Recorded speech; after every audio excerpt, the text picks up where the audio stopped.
Welcome back to Mind Pump TV. My name is Sonny Webster and I'm a Team GB Olympic weightlifter, competed in the 2016 Olympic Games for Great Britain.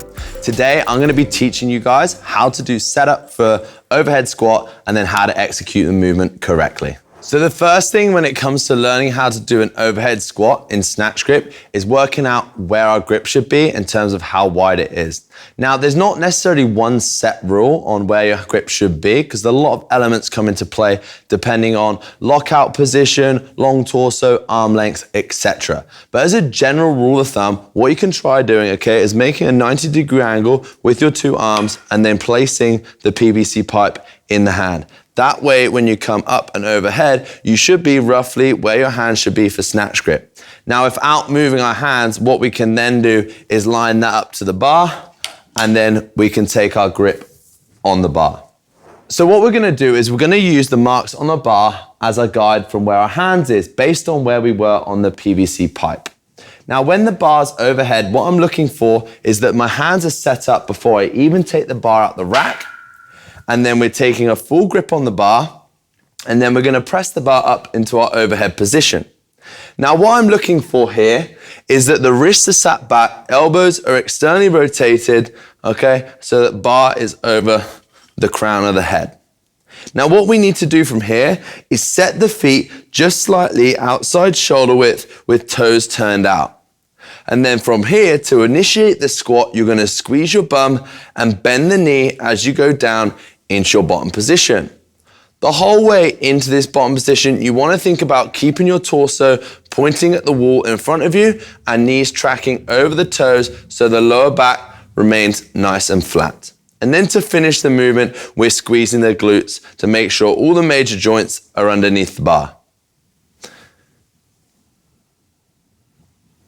If you find, as you're going down, you get to this position and you start to fold, then you need to change direction. So to begin with, you're only working a range in which you can keep a good position. Over a period of time, what you'll find is you'll be able to get lower and lower whilst maintaining a nice upright position into the bottom.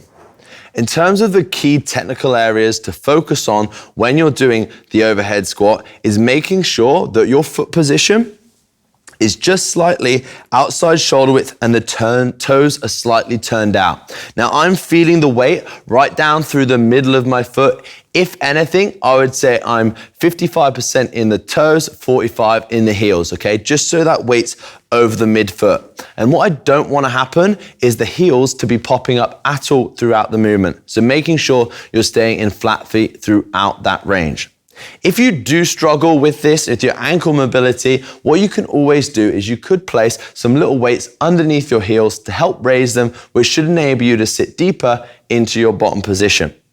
If you do have the luxury of using weightlifting shoes, then I would 100% recommend them as they're gonna gain you a lot more stability in the bottom position.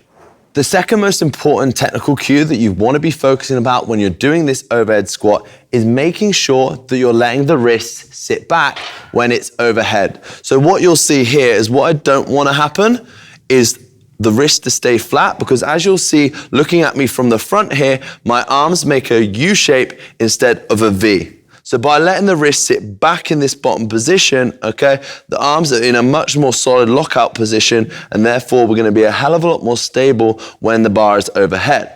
Now, if you do struggle with pain in your wrists whilst doing the overhead squat, then what I always suggest you do is use a boxing hand wrap around the wrist that will provide it with a little bit of a support when the bar's in that position.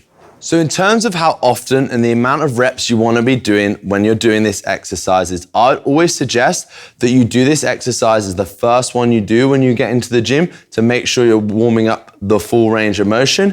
And you want to be doing roughly 5 to 8 sets of 3 to 5 reps, which is plenty. But just making sure, like I said earlier, that you're keeping good form throughout the movement, and every time you're testing, hitting that bottom position or as low as you can go in there before you even think about loading the bar up.